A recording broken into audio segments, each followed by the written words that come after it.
Welcome to this week's episode of Two Guys and Some Horror. In this week's episode, we're doing something a little bit different. Not only are we talking about a movie in our normal audio podcast format, but we're also going to try and do a video. So Clark and I actually are talking to each other and watching each other from our homes.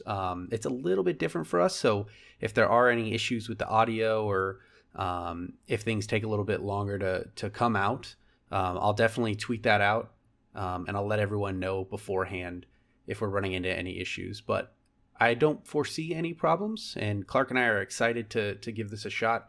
This is kind of a test episode for what we're planning on in season 3. So we're really excited to do this with you all. Clark, how are you doing this week, my good buddy?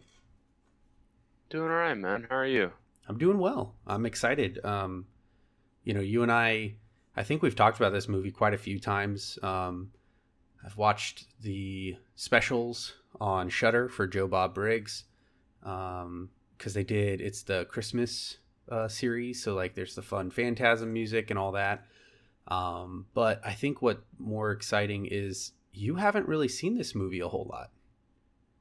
No, I was introduced to Phantasm 2 and 3 on Monster Vision back in the day on TNT when Joe Bob Briggs was doing that. I haven't seen the Shudder thing, but the first time I saw this one was earlier this year, and I actually made the mistake of thinking that I was the one that put this on our list of movies. Like, I don't know. And before we started the recording, Curtis kind of jumped in with the intro, and I was like, wait, didn't I pick this? And that's where my confusion is, because I really like this film enough to watch it again. And, it's probably one of the most unique horror films out there, especially one made in 1979. Definitely. I agree completely. It's got a huge cult following. The way it was made is even more interesting. Our director and writer is Don Coscarelli, who didn't really have an easy start either, though, in life when it comes to filming and directing and being a writer. So some of his work that others might know, it started in 76. He had Jim, the World's Greatest, Kenny and Company, and then he finally went on to do Phantasm, got to do the Beastmaster film right after that. Right. And then Phantasm 2 came 6 years after Beastmaster. So there's some, separation in time between the first Phantasm in 79 and then the subsequent films. Phantasm 2 comes out in 88. 3 and 4 was 94 and 98 respectively. And then we even get Ravager, Phantasm Ravager, which is way later on in the line. But 2016, from 1988 or 1979 to 2016. But Ravager wasn't even made by Coscarelli. He was involved a little bit, just not to the same degree. That was actually directed by Hartman. Mm-hmm. So for this film, they had like a small budget of about $300,000. That is correct. Yeah. That money went pretty far with a box office of like about 12 million, estimated 12 million. It's kind of interesting to have like such massive success with this film and then have moderate with the sequel that comes later, like only about 7.6 million, and then everything else after that was like straight to DVD or straight to VHS movies. For something as unique and kind of surreal as this film, I don't know. Like it's very unique, very lovable. I love the relationship between the two brothers. Everything else is kind of confusing. This movie's plot is not something you can really define yourself. It's something you should just kind of come up with your own theory while you're watching it, and which I did. And This movie is also named after a 1976 softcore porno called Phantasm, by the way. With an F. No, I'm joking. Even though it does basically have the same name. Very similar. Yeah. All right, so to talk a little bit more about Coscarelli himself. So the reason why I said he had kind of a tough start into his film career is that initially he had made, he was 19 going into college, decided, going to college at UCLA to their film school, it was going to be like 7 years of a lot of work just to be able to get in and actually start breaking into the business. So he decided, screw all that. I'm dropping out and I'm just going to go start making films. Right. So he had Jim the World's Greatest. And back in the day, his dad was able to get him into a theater to show a screening of his first film. The man who watched it decided, you know what, I'll talk to a couple of my buddies and see what we can figure out. So he actually pitched it to Universal. Universal picked it up. It bombed. It didn't do well. But Universal had this idea that, hey, we could maybe groom Coscarelli into being someone better, similar to what they did with Spielberg at the same time, although Spielberg was much older. So instead, Coscarelli decided to pass on that and said, you know, I'd feel too constricted. I want to be able to make whatever I want to make and not just get stuck into this like Universal episodic television series after television series for the rest of his career. So he goes on and he decides to make Kenny and Company. Well, that movie also bombed because there isn't a lot of marketing or backing when you're kind of that indie film. Even though it did get picked up by a big production company, it didn't really pan out. So at this point, you know, he's 0 for 2, and he decided, you know, well, where do I really want to try and get into that I can make, A, make a name for myself, and B, actually be successful in this. So he decided to say, screw it, horror is going to be my genre. My entire I want to make a really good horror movie and feel like I'm actually successful in what I do. So that's actually how he wound up making a horror film in the first place with Phantasm, and ended up launching his career into horror, and now he's primarily known as a master of horror. Yeah, he's well. Are you talking? Or well, yeah, exactly. And he also, for Phantasm itself, it was actually initially a dream that he had, like this crazy dream, and he's like, I'm gonna turn this into a movie. Yeah, a And lot of the I don't. background from this movie is based off of his. So his ultimate question that he likes to say this film is based off of is like what most people are scared of, and that's what happens when you die, right? The thought Right. of like how we in America handle death, and this idea in LA, he said he went to these mausoleums and these crypts, and it kind of just gave way to this idea that he had about mortuaries and mausoleums themselves. And then he says that the story pretty much just evolved over the actual development and the process of making the film. They wrote a Right. script, but a lot of it was, you know, thrown out in the middle. It just didn't make sense when they were actually in there filming, and he realized that throughout the process of doing the film. So a lot of what we see from the movie Phantasm is just kind of on the fly. They kind of built these scenes and you know, kind of just did it on the actual cutting room floor, you could say. I want to kind of this will be like the last thing I say about Mr. Coscarelli, but he made two of my favorite movies, Bubba Hotep and John Dies at the End. John Dies at the End is probably one of the movies I will rewatch over and over again. Probably my most favorite film of all time. And Angus Scrimm, who plays the tall man in this movie, also makes a comeback in that film as one of the preachers. So if you haven't seen that yet, Curtis, or anyone else listening to this, John Dies at the End is probably one of the smartest movies out there. It's based off of a novel by I forgot his first name, but Wong. Great film. The sequel book's great as well. This book has spiders in it. Highly recommend reading it.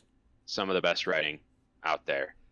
Lots of not really foreshadowing. Nothing makes like there's no real foreshadowing. Things just happen, and it's brilliant. So that movie Um, pops up for me on Netflix a lot, but Watch I've it. kind of stayed away from it just because I don't know like what it is. It's one of those movies like I'll get to it eventually, but now that you've spoken so highly of it, we might need to get that on the list maybe for the next season. We can definitely dive into it and break it apart. If you think Bubba Hotep is smart, John Dies at the End is way smarter. Haven't seen Bubba Hotep. Oh, really? Yeah, I've Well, only you're in for a treat on both of those. I want to Bruce see it. Campbell, Yeah, exactly. You're gonna Bruce say, yep. Campbell's Holland Opus right there. There's nothing better that he's ever made than Bubba Hotep. I would say him as Elvis is more iconic than him as Ash.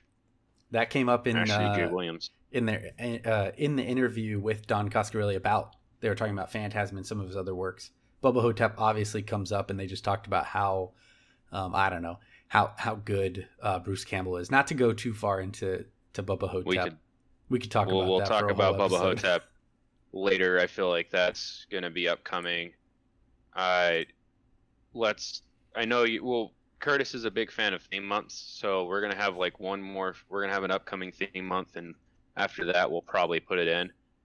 Just a little man behind the Iron Curtain, obviously, because we are.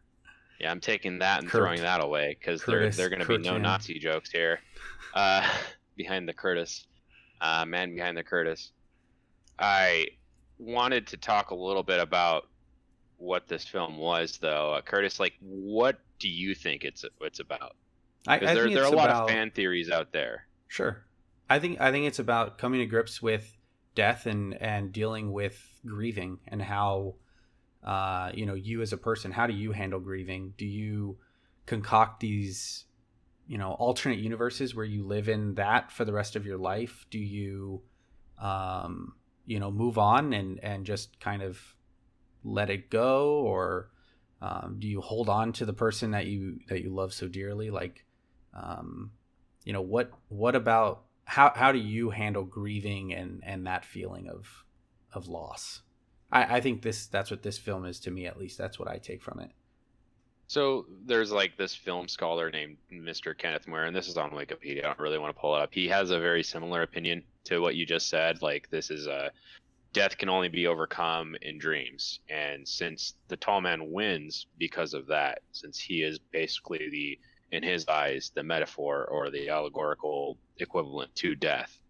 Um, it's I don't know. Like, Don Coscarelli basically said that everything in it was just basically in a dream, and he just wanted to do something in the horror genre that was attached to how we handled death. And he basically put that in this film. I don't think he really had an aim or goal with the meaning behind it, which is perfect for this first film. If you come in and this is the only film you see, you could take it as many ways as you want. And I kind of like the theory I've concocted with it, man. Like, there's no like logical flow of what happened or what's real and what isn't real, because we have that whole dream sequence. Like, was this just a dream? Was this portion just the dream? Mm-hmm. Is this part actually happening? And then you have the sequel that comes up where the kid's in a mental institution, the main character. But we need to talk about that one because it's it's been years since I was like 12 years old when I saw that, and I don't know when the last time you saw Phantasm 2. But Not too man, long ago. like, I have a theory that they're in purgatory the entire time, and Okay. this is just them going through pain over and over again. And if you watch the sequels, like, they get even more batshit insane. Nothing makes sense So later on down the road. no, Uh, that's kind of I think one of my favorite parts about this franchise as a whole. Just talking about that real quick is by the time you get to Ravager, it's you got Reggie dealing with dementia, and you're not sure if the theme behind that film is like battling old age, along with like grieving, losing all your friends, kind of a feel. Like, we can unpack obviously each film as we go through it, but yeah, um, later much we could later. talk about Reggie too. I think I think I want to talk about the characters in detail later, but we can move in with what well, you're I saying. I think like the big thing with this film is it Phantasm is two things to me. It's either it's a standalone film and you can take it for that what it is. It's a standalone film and you can enjoy that. Or it is a long continuation 5-film franchise that has overarching themes across multiple films, right?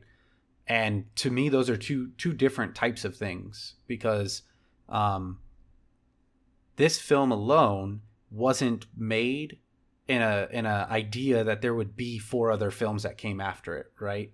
And Coscarelli is he's a very apparent in that when he finally wrote 2, it took him forever to figure out how he even wanted to continue it. So he decided to continue it. To him, he says it's the most obvious space or place that you should continue this type of film, which was right after the end of 1, right? But I think obviously for us this episode, all we're going to do is we're going to unpack a little bit of Phantasm, just this individual film. We're going to have a lot of fun talking about it. This is not a bad movie. At least we'll find out if Clark agrees or not.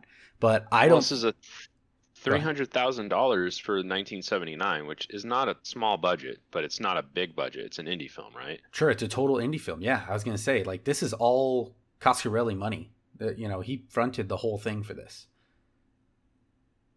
Oh, So I definitely want to unpack different areas. We're not going to walk through the entire film because I feel like you should experience it for yourself. There's a lot of twists. There's a lot of turns. And Maybe we there's a could lot talk about of, the Lady in Lavender for sure, there's a lot of, because she's sure. Yeah. very super iconic femme fatale. One of the most iconic, I would argue, for anyone who's a fan of horror. Sure. Let's unpack that now because the film begins and we're introduced to the Lady in Lavender, murdering Tommy basically. So let's go ahead and unpack the Lady in Lavender. What do you got on her? So we start like you're saying, we start with Tommy, who's having sex in the graveyard with the Lady in Lavender, and she's on top, and he's like, "Oh yeah, babe." And we get these moments where we see her on top, and all of a sudden we see the main villain of the antagonist, the tall man, played by Angus Scrimm, who's, I'm surprised he looks as good as he does today. He still looks absolutely terrifying. He's called the Tall Man in the film series. Pulls out like a ceremonial dagger and stabs him, and he's dead. Uh, and the film kind of starts out at his funeral, right? At Tommy's funeral. Yep. So we get Jody, Reggie, and they say that they left Mike at home because a funeral is no place for a boy. And they also say like they can't believe he killed himself. So there's that idea that he stabbed himself in the chest going in. It definitely wasn't the mortician. But Mike, the who's played by A. Michael Baldwin, he spies on this at some point, and he sees the tall man pick up the casket with one arm and just put it inside the car or the hearse. And like later on down the road, Jody, who's the older brother, played by Bill Thornberry, is like, "There's no way he could have done that because that casket weighed about 500 pounds. Being a pallbearer." Strong tall man. Very strong, tall man. But more about the Lady in Lavender. What did you said she's a femme fatale. What do you mean by that? Femme fatale. So femme fatale is she was a very attractive lady who ends up being, she looks absolutely creepy, by the way, in this film. So like in like there are a bunch of horror lists out there, and she's always listed as like one of the most prolific like women in horror. She pulls out the sacrificial dagger. She stabs the guy. She shows up in multiple parts in the film. She's making out with the older brother, Jody. Obviously, the tall man wants Jody. He's going after Jody at some point, and Mike comes in and saves him from him. And I don't know what this does to the tall man, but he's after Mike for the rest of this film. Mm-hmm. And in parts, he'll be that female character again, trying to throw them off. Whenever the tall man transforms in this film specifically, he's just the woman or the Lady in Lavender. Yeah, it's a very interesting little tidbit because we open up with the Lady in Lavender, and after she makes the first kill, right, kills Tommy, it's revealed that there is no Lady in Lavender. It's actually the tall man playing tricks on people with his powers. We'll just, because they never actually explain that. That's just he can do a lot of thing. things. Yeah, his fingers turn into giant furry beetles. Sure, with yellow soup inside them. If we can call him his fingers, I don't know what he's made out of. Well, clay. There's that scene where he's chasing Mike, and he like slams the door on his fingers, or his hands moving through, and then he takes one of the fingers and puts it in his pocket. And I don't know. That's probably one of my that would scare the crap out of me as a kid. Like you put something in a box, and you're like, this is in this box. This is this guy's finger, and it's still moving around. You show it to your brother, it's still a finger. You go downstairs, you talk to your brother real quick, you go upstairs, box isn't moving. As soon as you open up, this furry beetle comes out and starts attacking him, and he puts it inside his jacket, and he's like doing this whole shaking and moving around, swinging his body act, right? And during that whole process, his brother comes and takes it, saves him from it. Like, that would scare the crap out of me if I were younger and seeing this film. Like, definitely, yeah. I could tell, like, if that came from a nightmare, I was like, yeah, I get that. That would feel like a nightmare of mine. Have something in a box, have it come to life, turn into something else instantly, and start terrorizing and almost killing me. Put it inside the drain. It's dead. It's not dead. Comes back out. Then you stab it with a knife. Like, okay. That is very surreal. That is very much like a dream. Perfect. Speaking of being scared as a kid, I remember that's my first memory of this movie is being a young 8, maybe 9-year-old boy watching my parents, we used to watch AMC a lot. They would Right. just leave it running on Friday nights and Saturday nights. And as the evenings got later, the movies got scarier usually because less kids would be up probably watching is their, explanation for that. But I remember one Friday night, like just seeing this, silver spherical ball flying through the air and sticking to a man's head and then just spraying all of his blood out of the other side. That man Um, was a human too. and he was. And I just remember not being able to get that scene out of my head for the next couple of weeks. And my parents couldn't really figure out why I didn't want to hang out with them and watch movies with them for a couple of weeks. And I just remember that being one of the most scary aspects of this movie is, yeah, the tall man was scary, but that's not the scene I Those walked in balls on. were pretty scary too. The balls were the scene I walked in on. It Yeah. scared the I crap out of remember me. those. I remember those in season 2, and then the dwarves were like just kind of comedic relief a bit. Yeah, the They didn't Jawas scare me as much. definitely no. The Jawas, ooh, that's correct. They kept calling them dwarves, but I mean, we all Jawas know is them a better as term. Jawas, yeah. Yeah, Um, no. Well, when they find out that they're actually zombies that have been compacted into like 3 foot tall dwarves that still weigh 200 pounds, like that was like, okay, that's a little scared. How many rounds they popped into them, still alive, put them in a freezer, come back to life, gooping out yellow soup everywhere.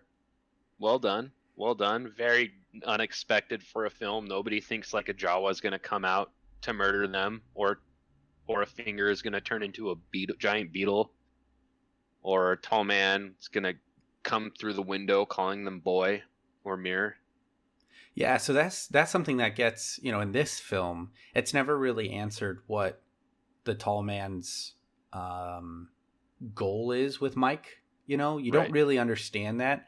And I think that's more terrifying than anything, too, in this film is that you don't need that answer. You don't need to know what he's going to do. The fact that this weird alien being, whatever he is, because we don't really know, um, is after this young boy and will stop Right. at nothing to kidnap this kid is pretty terrifying in and of itself. But I mean, Well, he did an yeah. amazing job as Tall Man, hands Yeah, I down. love his face. His face is perfect. His acting is, he doesn't really need to act. He just needs to act angry, and he does it. He does it well, and he's very iconic as a horror film. And I told you this before. I was like, he should be a killer in Dead by Daylight. Which, audience, if you don't know what that is, that's cool. He, I would love to see him in more media. I would love to see him brought up in kind of versus films. But as a character, he doesn't really have any background, especially not with this film. All we know is from some pictures that he's been alive for a long time. Yep. When this picture comes to life, if you want to draw your own conclusion and think that's the case, because it's never explained. The only thing he says to Mike that would even allude to him, like why he's chasing him, was, "You play a good game, boy, but the game's over." That's it. It's he's playing with Mike, maybe. Who knows? Whatever you want to think. Perfect. Interesting, interestingly enough, that quote, there's a quote that sheds a little bit more light on that specific aspect of the film, and it's not so much that it answers any questions, but it's very interesting. So I figured, since you brought it up, let's talk about it for a second. The line is, um, grandmother wants to play a little game. So this is when Mike visits the blonde girl and her psychic grandmother in her house to go and kind of ask questions about Jody leaving and, what does that mean and all that. He's very, like Mike's very worried that his brother's going to leave him and, he's going to be all alone. And now his parents are gone. Tommy's gone. Well, Jody's going to be gone too. And so he heads to this blonde gal and her grandmother. And it's really interesting because the line is spoken so early on in the film that you almost cast it aside. And you wouldn't really put the pieces together, but it is definitely a piece of the puzzle because that quote, grandmother wants to play a little game, um, it specifically talks about how Mike and the tall man also happen to have a pursuit of this game where the tall man wants to play a game with Mike. What that is, no clue. But Yeah. it just adds another layer. Like once you think back about it, you're like, wow, the fortune teller really does give you a bit of I guess, information that you didn't really have, is that there was a game afoot before you even started, kind of a thing. The whole time, as soon as after the funeral, like what I told you, like as soon as he crashes off his bike, that's when he dies. Like that's the theory I made up. I'm like, he's dead. This is all some mid-level death area he's in, and you see the psychic fortune teller, the girl that he likes. She puts its hand in the box, it gets stuck. Don't fear, don't fear. Like that, I think that was just probably the main message this movie was trying to deliver. Like maybe don't fear death, the tall man's death. Maybe going back to your theory, like that's a good way to interpret it. Either way, man, like there's a lot to unpack here. There's a lot of good stuff. So put your hand in a box to me is more of like a character trait describing a character trait of Mike. Like no Right. matter how scared he is of a situation, he's gonna just do it. He's gonna forge ahead. He's just gonna like figure it out, and he's gonna risk whatever it is that he's gonna risk. Right? We get two other Right. instances of that. We get him going to Morningside Mortuary alone in the middle of the night, and has to deal with the Jawa in the basement. But then you also get when he decides to go through the pitchfork, the giant pitchfork, portal. And luckily he gets saved later on in the film. But the whole put your hand in the box, like once again, that's very early on. It's the same scene when he's talking, with Right. the grandmother psychic, and you get a little bit more of I don't know, it's character development, but it's so subtle that you won't probably pick it up the first time you watch it. Right. No, it's a good film. I don't know what to say other than that. One of my favorite. I kind of want to move forward to that, like when he leaves and he gets away from the tall man the first time, and he goes home with a shotgun, and he proves everything to his brother, shows everything's right, and his brother's there. Reggie's on his side. The team's fully formed, and I want to go back to Reggie later, but Mm-hmm. uh, his brother gives him the advice on like proper firearm training too, which is perfect. And it's like my favorite quote. He's like, "Now remember, you don't aim a gun at a man unless you intend to shoot, and you don't shoot a man unless you intend to kill him. No warning shots." And then he's like, "Hey, Curtis, you listening to me, man? I'm listening. No warning shots, okay? Got it. Warning shots are bullshit. Got it. You shoot to kill, or you don't shoot at all." I mean, if that's not gun training 101, I don't know what is. Yeah, I mean, there's some stuff out there on the internet right now. Hey, This guy fired off warning shots with like some internet troll, and it just created this whole hoopla. The police came to investigate it, and now he and this internet troll that came to harass him are both in trouble. Like, never. No, man, you gotta respect your firearm. There's a purpose for it, and you have to be very careful with that. And I'm not trying to Definitely. get into politics here. Yeah, I'm just yeah. like, I'm trying. I'm not. yeah, I'm really trying not to like. All I want to do is dive into that, right? But that's not what the show yeah. is. That's not what we're talking about. That's not what the movie is. It's not like political at all. It's just like he's like telling his brother, he's like, if stuff goes wrong, here you go, protect yourself. And he gives him the exact lesson that he needs in that moment. I think it helps. I think it helps later on in the film when Yeah. Mike goes back. He gets the pistol again, and after he breaks out of the room, which is such a freaking crazy scene. Yeah. We can. I mean, I don't want to interrupt your talk about There's the a gun safety. no, we're but fine. he takes the No, I shotgun think shell, perfect. tapes the tack, tapes it to the hammer, and then basically just blows a hole through the door. Door. And I'm just like, man, that's some It MacGyver wouldn't level happen shit that way, right but there. it was very very not intuitive, very smart on his part. It's a little bit of movie magic to get that work, so I liked it. Yeah, I thought it good was a film. great way to get your ass out of that room real quick. He did it. Don't try that at home. No. It'd probably blow up if it did work, and you'd be in a lot of pain. The Just buckshot. don't try anything you see in movies at home. Yeah, just to wow. be fair, like Wow, you're dropping too much wisdom on us here. I don't like that at all. You need to stop. So talking about, I want to talk about the pitchfork portal. Okay, because there's a quote that they dropped there that this is my last quote that I kind of wrote down that I had some thoughts about, and the quote is, "And this is the door to their planet."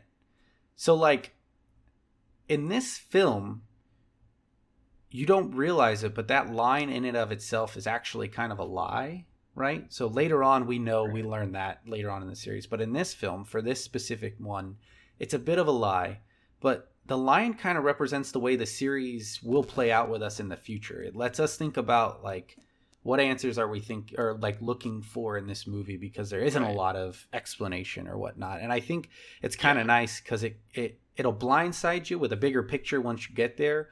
But for this specific movie, it's just to answer a little bit of the questions, like where's the tall man from? Well, Right. some other kind of planet thing. Where are these Jawas from? Well, some other kind of planet.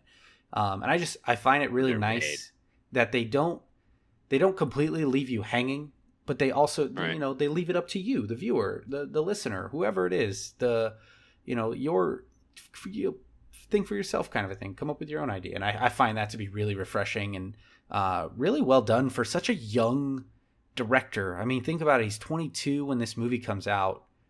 I mean, I'm 31, and I wouldn't have come up with as great of an idea at 22. There's just, that's not my thing.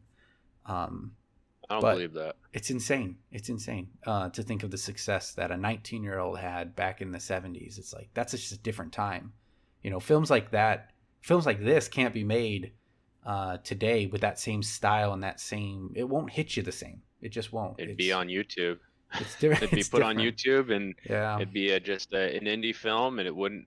Making movies these days is a lot harder than making a YouTube video. So if anybody has creative juice or mojo, just shove it on there, and if it's good, it'll get notoriety.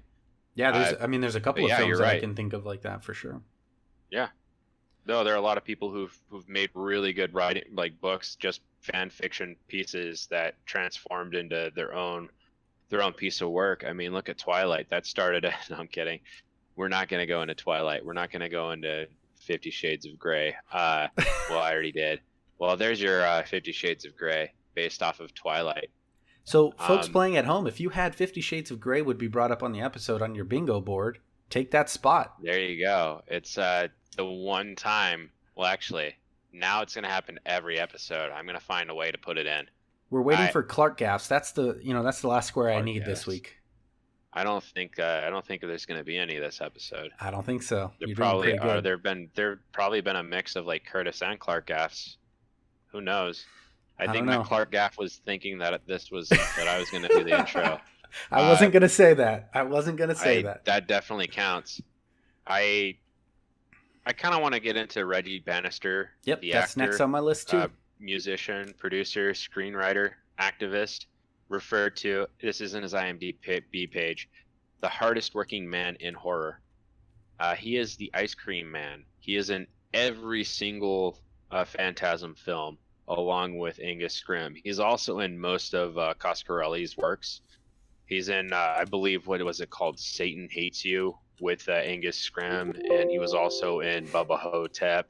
I don't think he was in John Dies at the End. That might be the only thing he wasn't in, but this guy has a pretty prolific career. He only has like I'm pretty impressed that you have this guy who has a very unique look. He looks very similar to who's the actor that was in that movie where he gets the computer program? He summons the devil through a computer program or something like that. Oh, what is that? Evil Ed? Evil Ed. No, it's not Evil Ed. So I know you're talking Uh, about. You're talking about the guy who actually plays the Ice Cream Man in the horror film Ice Cream Man. Ice Cream Man. Yes, yes, yes, Yeah. yes. I just don't remember his name off the top of my head. You know what's really It's sad? not Evil Ed. Kinky But horror. So the male girl, if she ever listens to this episode, she will kill me in real life. I think because I can't remember his name because she loves him so much. I'm drawing a blank though. she'll forgive you, dude. You're So not I her. apologize. She's not you. I apologize. I think it's great that we don't remember names because we have so many in our heads, and by the time we're 40, we're both going to be in mental institutions for dementia. So perfect. Jokes aside, sorry guys, I have a dry sense of humor. Just overall, like Reggie has been, he carries this series after this movie. He's the guy with the 4-barreled shotgun. Mhm. He's the guy who's basically the fourth movie. He is the main character. Mike plays less and less of a role as the movies go on. I have not seen Ravager. Curtis could probably attest to whether or not he's the main character in that film. My assumption would be probably. I would Uh, argue he's the main character from 2 on. We kind of had this talk a little yeah, bit yesterday, only because in 2, Mike's in a psych ward and Reggie goes on this trip with, um, the younger boy, and then they meet the girl, and they're kind of on this road trip to save Mike. So, but like, for Mike me, is the Mike is focus always the on that film. focus. Mike is always the focus Right, because he's who Tall Man's after forever, right? I just feel right, like Reggie always is the lead actor, I guess, is the way I look at it. The yeah, main character. Michael and Reggie really carry this series, or this franchise all the way through, out of right. anybody. Clint Howard is the ice cream man, by the way. That's his name. He does look like Clint Howard, though. He does. He does. He looks like Clint Howard, but better looking. Sure. I would argue Clint Howard. No offense to you, sir. I just don't think you're I as mean, if Clint attractive Howard is a as 7, Reggie Reggie's an 8, Bannister. right? You know what I mean? Like, you're not saying I Clint Howard's a I would 0. go I would go 9 if that were the case. There you go. No offense. I just Reggie Bannister, hardest working man in horror, plays the guitar, he acts, he directs, he writes. He's got the hat trick just like his friend, the director and writer and cinematographer and editor of Phantasm. So I'm telling you, man, give this guy some credit, give him some love. We're gonna have to add the other Phantasm films here down the line, For sure. and we're gonna talk about those too. I think this one though is a standalone film, doesn't need a sequel. I Do you kind of want to, before I move on to the ending and like how things kind of twist and why I kind of feel like this is weird, like a Hmm. kind of a surreal, like mid-death phase. What do you have anything you want to kind of talk about? No, we hit all the notes. I mean, Yeah, my last note was about Reggie, and then, the future of Phantasm, in case anyone doesn't know. There thought it are was over. 4 other films, basically, right? The Yeah, future of Phantasm. And I think you're right. I think we should definitely add those, throughout the next season, maybe. We don't have to do them all right away, but I think it would be a lot of fun to break them apart because as you go down the line, you get to see these characters age. With Phantasm 2, it was produced by Universal, so there was a lot of issues of why they couldn't bring back Michael Baldwin as Mike. It's also why it didn't make as much money. There was a lot of issues with when Universal wanted to release it versus when Cascarelli wanted to release it. So they I think, still made like 7 million off of like a four yeah, million budget it though, just so it it just wasn't didn't failure. do well because it was released in a summer blockbuster Right, slot when it was really meant to be a fall. The response wasn't horror terrible, film. but it wasn't blockbuster level. It never made the money Well, look, Universal expected. That's the hard we could part. we could we could talk more about number 2 when we Yeah. watch it because I have things I want to say about it. I think Uh, 3 might be my favorite, just so you know, out of the series. 1 is great. I love 1.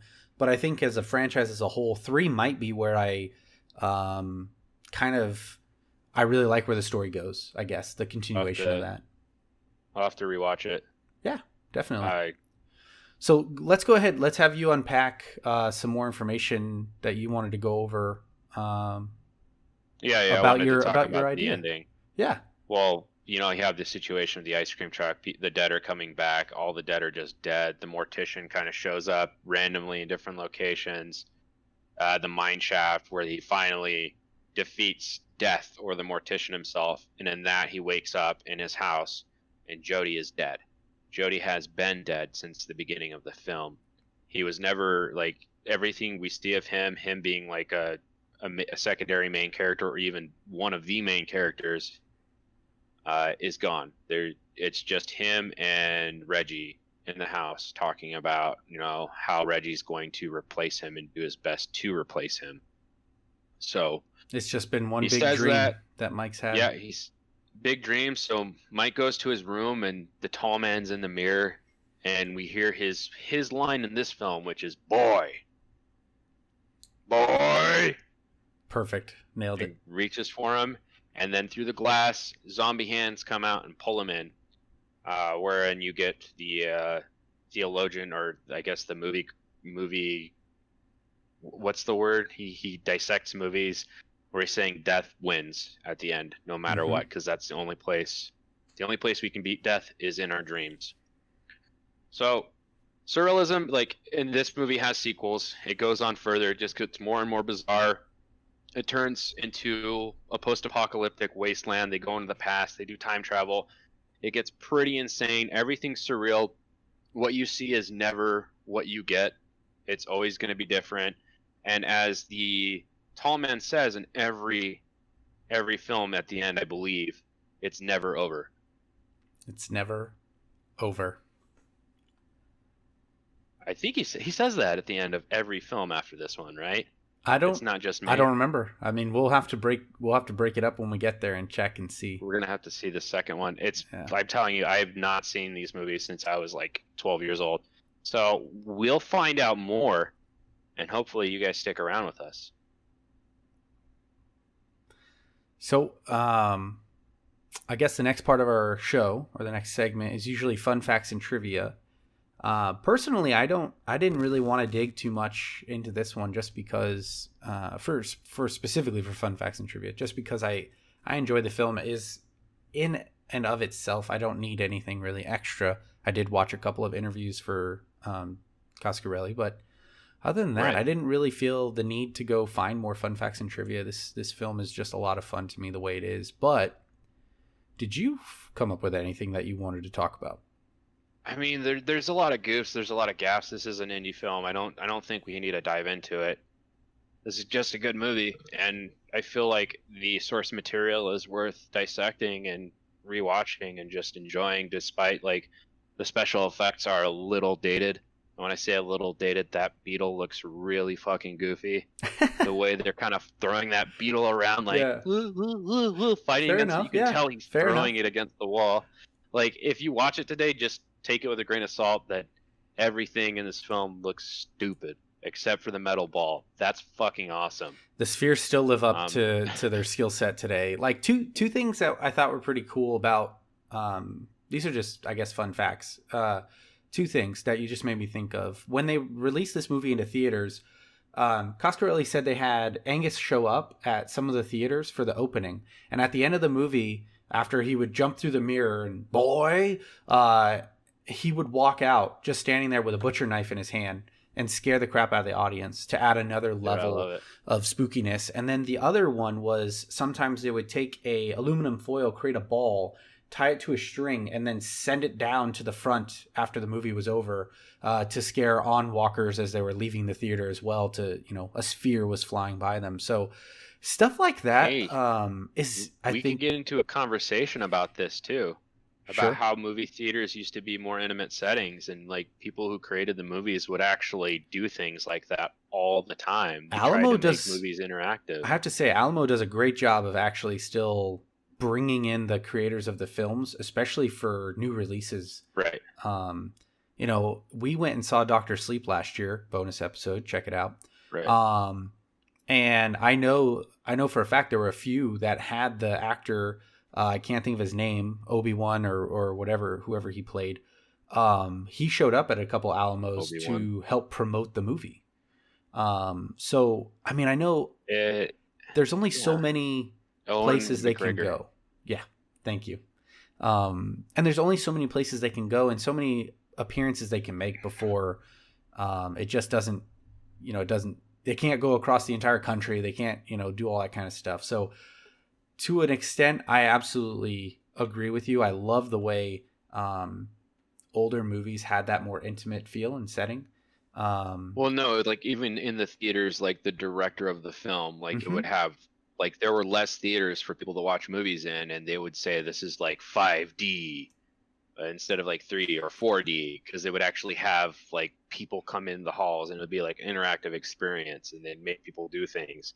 And you're right, we do have things like that to a degree, but most of it is kind of like actors just kind of showing up here and there, and like movie theaters that specifically are like Play the Room or something, or what's the Rocky Horror Picture, where the audience does fun things, but not to that degree. And I kind of wish we had something like that. And with the internet and with streaming, I think we could do interactive films.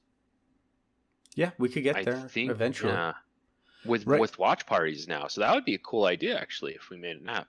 Hmm. I think right now, like the big thing is, especially with COVID going on, Yeah, the idea is a lot of these theaters are just going to end up closing down. They're going to end up shutting down AMC's, Harkins, different locations. Um, and I mean, good. the at least the articles that I've seen, there's some pending doom for theaters of that big scale, kind of shutting down because they just don't have the funds to keep them up and running, and they don't think they're going to bounce back very quickly, especially with everything going on.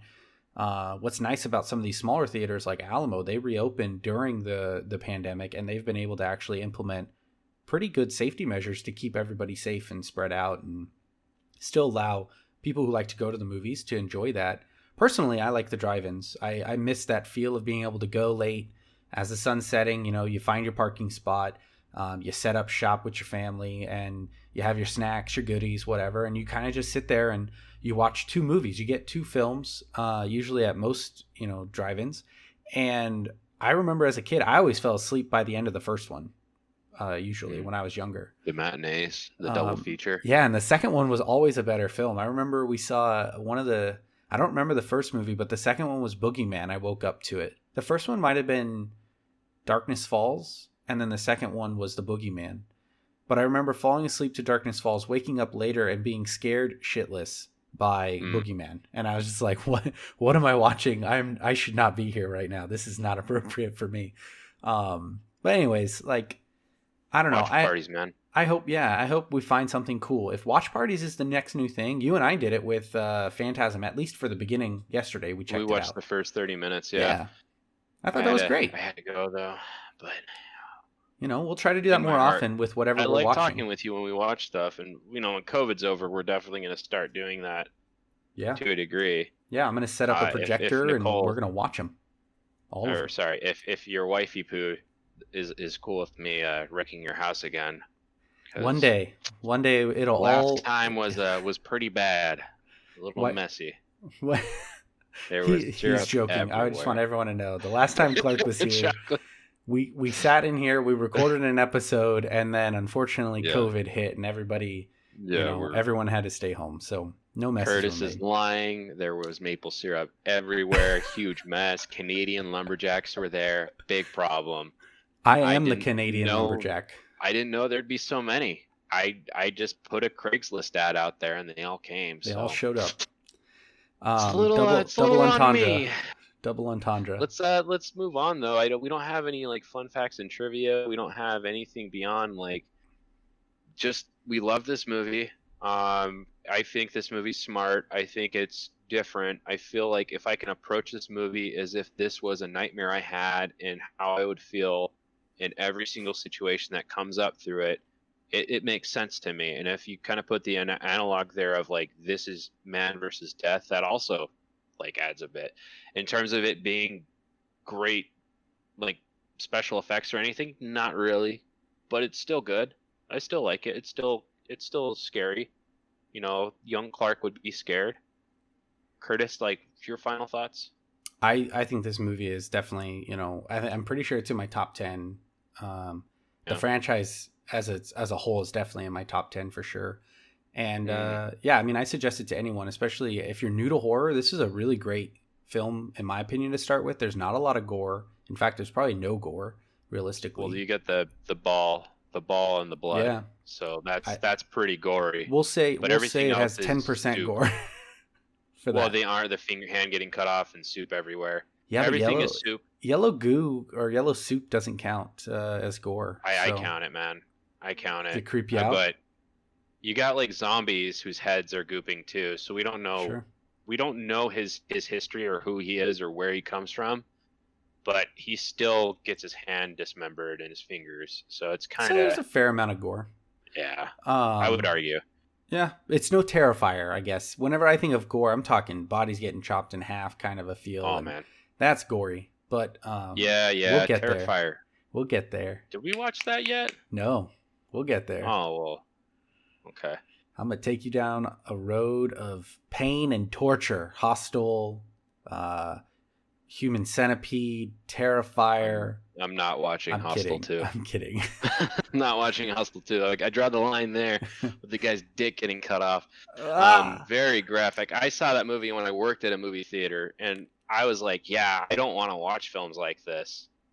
So And here we are, close to watching films like that. Not that we will, but we're very close. I mean, you're borderline looking man, for something to push the I envelope. think there's a level of like gore where it's like, yeah, okay, cool, and then there's a level of you just put that in there to put that in there, Right? Just to and I push the don't like it. boundaries. Yeah. Well, Yeah, I don't man. think we really have a whole lot else to talk about. So it might be time to just ask you, hey, Clark, what have you been up to lately? So, as you know, I went to Yosemite last week, Yes. and are you ready for? You know this story. So I don't want to get into too much detail, but it was about a 7 mile hike and to our campsite, and the person I was going with had a heart attack uh, on the hike, and there was like about 2 miles left, and I made a lot of mistakes here. I didn't know what I was doing. I didn't really recognize it as a heart attack. I thought it was COVID. I made like a ton of mistakes, but managed to get him to the hospital in time. He hiked 9 miles after a pretty major heart attack. Like, and we took a lot of breaks. We got him there. There was no cell service until like an hour and a half out of us leaving Yosemite. Got him to the hospital. He had 3 stents put in his heart. He's completely fine. He's resting right now. So that was my previous week, on top of like other things going on in my life. But man, it's been crazy. It's been really insane. It feels like once you go out and start opening yourself up to the world and you start experiencing life and you start doing things and start feeling things, events kind of happen. So I'm kind of figuring that out right now. So if you stay in your home and you do nothing, maybe nothing will happen, or maybe life will come and happen to you. But as you go out there, you learn all the lessons you need to, the things that will really kind of strengthen you as an individual. I guess that's my takeaway from it. There's more depth to it. If you want to hear more, check out the Clark Cast, which is my personal podcast.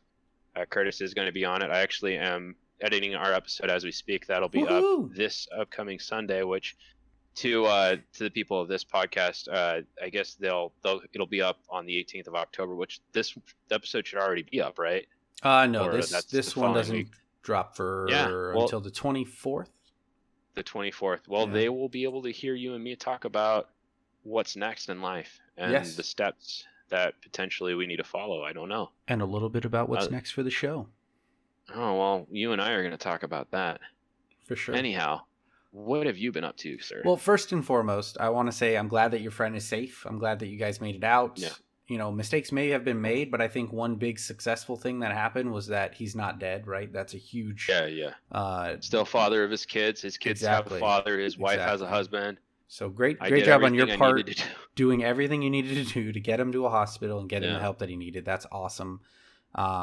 It sucks that, you know, it happened, but it's also, like you said, you got out there and you got to experience life, and, you know, sometimes life throws curveballs at you and you just got to handle it. And I think, if anything, you handled it really well. So nice job, dude. Great job Thanks. saving your friend's life. That's huge. Yeah. As for myself, I don't have anything crazy like that. I've been watching our horror movies for the month of October. I posted on October 1st on our Twitter page. It's our 31 days of Halloween, 31 days of horror. And what I'm doing is going through the 70s, 80s, the 90s, 2000s, and 2010s. It's all movies that I personally haven't seen. So I wanted to watch them. They've been on lists for a long time. Human Centipede. I've seen bits and pieces. I haven't watched the whole thing yet. That is, actually, we just watched that this previous Tuesday. Okay. And then, you know, today... I was like, there's no way I'm watching that with today. you. No, this isn't for the show, right? This is purely what I want to watch. But I want to know, like, I want to hear what your thoughts about that film were, because, man. Yeah, we can go over it. I'll give you my details. As for today, though, if you're listening to the show on the 24th, the day that this episode drops, October 24th, we're watching the Four Purge films. That franchise is Yeah. the weekend franchise. Tomorrow, though, is the Evil Dead franchise. So I know a lot of people are looking forward to that. And then, we'll be watching, coming up, we'll be watching Brightburn, The Curse of La Lorena, Scary Stories to Tell in the Dark, Slender Man, Us, and then capping Halloween off with Halloween. Now, Clark and I have something pretty cool that we're trying to put together for Halloween. We're just settling on time, and then once we have that, I'll create a flyer. It'll be up, and we'll be promoting it. But we're going to be doing a live watch along, actually showing our faces on our YouTube channel. We'll be doing a live video, Right. and we definitely want you guys to come hang out with us and chat with us. We'll be using Cosme as the tool, and we'll try and get it over to YouTube if we can, like I said. But we'll see. We'll see what comes of it. So. We can't show the video Correct. on YouTube. If you want to watch along, you can do it on the Cosme, but you can see our beautiful faces. Our mugs. And hear our commentary probably. I don't know if it's going to be on YouTube, honestly, but we'll do I don't our know, best but I'm gonna try and figure out a way to do it. I think the best thing that you can do as a listener of the show and someone who might want to hang out with is follow us on Twitter at the number 2 Guys Horror Pod. That is the number 2 Guys Horror Pod on Twitter and Instagram. You can also email us your suggestions, your thoughts, comments, anything like that. 2guysandsamehorror@gmail.com. That is the full word spelled out, 2guysandsamehorror@gmail.com. Please, like, don't ever feel like you can't talk to us or reach out to us. We're here. I'm on Twitter every single day talking to people, trying to hang out with people. Clark is handling the Instagram. He's coming up with some ideas. He's formulating some really crazy artistic hopefully ideas. I'm just gonna take pictures and post them on Instagram. I'm gonna reach out to you guys a bit more, try to get more involved in the community. I think we have a lot of people we're following and a lot of cool people out there that we've met. There's some guys, you make some really cool stuff. Yeah. And I might start trying to ask you if you can make cool things for us, and I will pay you money. Yeah, I will pay you the monies. I've reached out to a few people. Cassie on Twitter, if you're listening to the show, I reached out to you. You have some beautiful art that I love, some very simplistic yet I don't know, like the aesthetic of your art is so good. So like if I've reached out to you and I've asked you for comps, and I haven't gotten back to you about whether we're going to use it or not, it isn't that we're not going to use it. It's just that we may not have the funds at the moment to pay for that, right? So once we get there, once we have the money, we'll be able to do a lot more work with people. So don't think I'm blowing you off or not thinking that your work is good. I tell you every day your work is good. So we're just, I want to give a shout out we're to small the indie. Monster Stand. Sorry. Do it. I want to give a shout out to the Monster Sandbox on Instagram. He makes a lot of cool like horror movie memorabilia. It's the.monster.sandbox. He doesn't know me. He doesn't know us, but I really recommend it. Curtis, I think you actually might be interested in this as well. He has some pretty cool Sam stuff from Trick or Treat, which we just dropped an episode on with Blood, Sweat, and Popcorn. So check that episode out if you have not. Heck yeah. Very special guest. John came on the show and knocked it out of the park. Yeah, for real. If you guys want to come on the show, send us an email, I guess. We already brought that email up, right? Yep. 2guysandsamehorror@gmail.com. Yeah, reach out. Give us a hoot. Give us a holler. Maybe if you want, throw us $1 so, Curtis can eat. He's hungry. I don't feed him. You only feed me maple syrup and Canadian lumberjacks, and I'm telling you, I'm all out of maple syrup and Canadian lumberjacks. Nice callback. All right. And on that note, I'm going to bid you adieu. Thank you all for joining us. We'll catch you next time. Make good choices. Remember who you are. I love you, even though Curtis talks about you behind your backs. You have a friend with me.